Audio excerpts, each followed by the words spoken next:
안녕하세요. 김동환 PD입니다. 오늘은 여러분들과 함께 12월 9일 드디어 상장하는 화제의 종목이죠. 에어비앤비가 1000억 달러까지 기업 가치가 될 수 있다라고 하는 굉장히 재미있는 글을 여러분들과 함께 공유하도록 할 텐데요. 바로 그 글은 에어비앤비 볼러라고 하는 글인데요. 지금 이 글에서는 에어비앤비를 갱스터다, 미국에서 가장 가치 있는 민간 기업이다, 2021년 세계에서 가장 가치 있는 서비스 회사가 될 것이다, 세계 10대 브랜드 중 하나가 될 것이다, 엄청난 수식어를 붙여준 그런 기사인데요. 글을 작성한 사람이 누구냐면 바로 이 스콧 갤러웨이라고 하는 뉴욕대 경영대학원 교수이죠. 이 스콧 갤러웨이는 지금 보시는 책들도 이렇게 저서를 가지고 있는 그런 분이신데요. 이런 빅테크 기업들에 대해서 굉장히 긍정적으로 보시고 앞으로 세상이 변화하는 데 있어서 굉장히 급속도로 변할 것이다 라고 하는 생각을 가지고 있는 멋진 교수님이십니다. 이분이 바라보는 에어비앤비는 과연 어떤 회사일까요?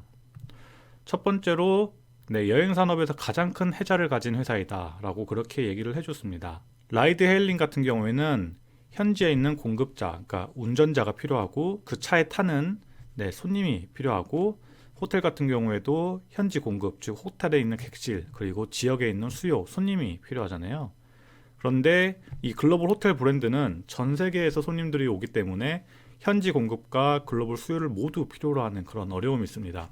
반대로 에어비앤비는 전 세계적으로 700만 개 이상의 그런 글로벌 업체를 가지고 있습니다. 이 700만 거라는 것은 저희가 알고 있는 그런 큰 호텔들 있죠. 메리어트, 힐튼, 인터컨티넨탈, 윈댐, 하얏트, 그런 호텔들을 전부 다 합친 개수가 430만 개라고 하니까 어마어마한 숫자라고 여러분들이 보시면 되겠습니다. 더 인상적이고 특이한 점이라고 언급한 부분은 전 세계적으로 타의 추종을 불허하는 수요를 창출하는 유일한 호텔 브랜드다라고 할 정도로 이 에어비앤비의 사업을 굉장히 유니크하게 바라보고 있는 것이고요.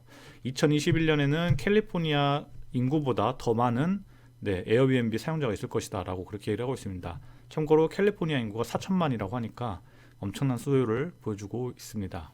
다음은 압도적인 글로벌 시장 장악력을 그렇게 언급을 했는데요. 사실 여행자의 90%는 그런 럭셔리 사실 호텔 가지 않잖아요.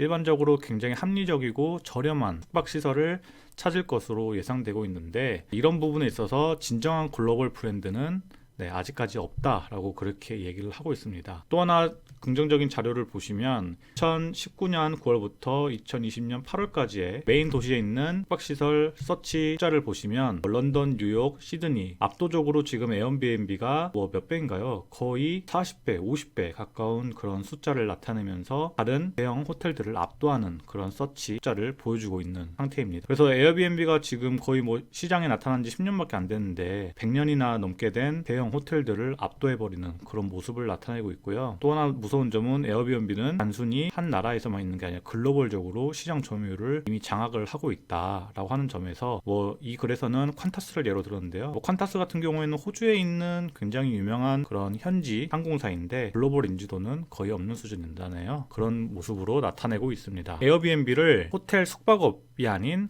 테크 기업, 파괴적 혁신 기업이다 라고 그렇게 얘기를 하고 있습니다. 저 같은 경우에는 이 파괴적 혁신이다라는 말, 디스럽티브 이런 단어만 나오면 굉장히 뭔가 기대가 되고 다시 한번 바라보게 되는데, 이 에어비앤비도 마찬가지로 이렇게 표현을 정확히 해줬습니다. 분명히 호텔 비즈니스는 아니지만 그렇다고 서비스형 소프트웨어 회사도 아니다. 그런데 에어비앤비는 기술 회사이면서 매우 파괴적인 그런 회사이다 라고 얘기를 하고 있습니다. 그런 점에서 어떤 부분을 예를 들었냐면요, 지금 이 에어비앤비의 엔지니어링 배경을 가진 직원의 비율이 훨씬 더 높다라고 그렇게 얘기를 하고 있어요.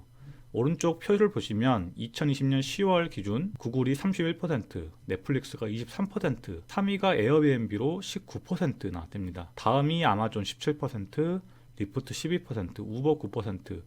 그러니까 이 에어비앤비가 정말 어마어마하게 많은 IT 그런 배경을 가진 직원들을 가지고 있는 부분이 사실 정말 대단한 부분인 것 같습니다. 다음은 잠재적 가치가 1000억 달러이다라고 하는 그런 부분인데요. 이 스캇의 생각에는 에어비앤비와 비등한 이런 글로벌 수요와 공급을 가진 브랜드 자산, 그리고 자산이 적은 고마진 비즈니스는 신용카드 회사밖에 없다라고 그런 식으로 얘기를 하고 있는데, 에어비앤비의 2018년 마진율이 68.75%, 2019년 마진율이 66.6%, 그래서 거의 한 65%, 한 70% 이렇게 왔다 갔다 하는데 비자의 마진율이 78%니까 조금 오바스럽기도 하지만 제가 비자에 비교한 것도 어떻게 보면 억지일 수도 있는데요.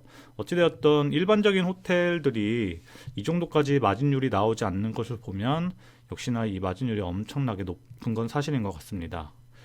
그래서 지금 스캇이 생각하기에는 2021년 매출이 약 50억에서 60억 달러를 예상을 하고 있고요. 잠재적 가치를 1000억에서 1200달러로 지금 생각하고 있다라고 그렇게 얘기를 하고 있습니다. 지금 현재 이 IPO 전에 이 에어비앤비의 시장 가치가 150에서 300억 달러로 추정이 되고 있잖아요. 그런 부분이니까 내년에 갑자기 3배 이상 뛸 수 있는 그런 어마어마한 잠재력을 가지고 있다라고 그렇게 얘기를 하고 있습니다. 팬데믹 상황 속에서 아래 왼쪽에 있는 그래프를 보시면 웹사이트 트래픽을 보실 수가 있는데요. 에어비앤비가 2019년부터 2020년 지금까지 가장 압도적으로 5천만 건 이상을 유지를 하다가 팬데믹 때 2천만 건까지 떨어졌다가 다시 반등을 한 그런 모습을 보실 수가 있습니다. 그래서 2020년 9월 기준에는 4,440만 건의 이런 트래픽이 있었다고 하는데 와 진짜 메리어트나 힐튼, 하얏트 대형 호텔들은 거의 2천만 건도 못 가는 그런 모습이기 때문에 압도적인 모습을 다시 한번 보실 수가 있겠고요. 에어비앤비에서의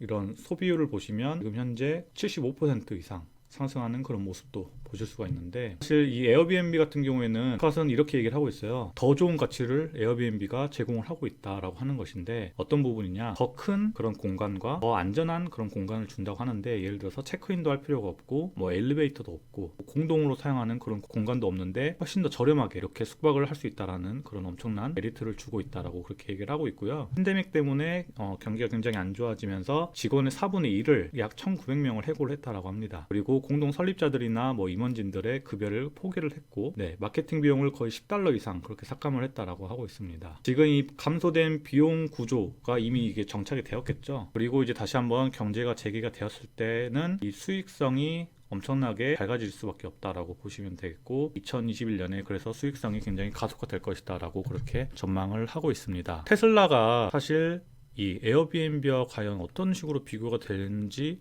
이렇게 표로 나타내주고 있는데요.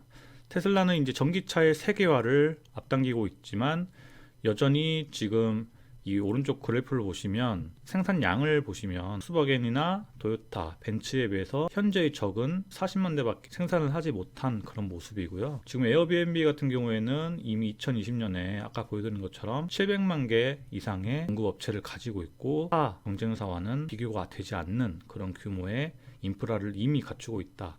라고 하는 점에서 과연 300억 달러 규모의 IPO를 2021년에 어느 정도 시장 가치를 끌어올릴 수 있을지 기대가 되고요. 에어비앤비와 테슬라가 이미 파트너십을 체결해서 에어비앤비에 있는 곳에서 테슬라의 전기차 충전소를 설치를 하는 그런 파트너십도 가지고 있기 때문에 그런 부분도 챙겨보시면 재밌을 것 같습니다.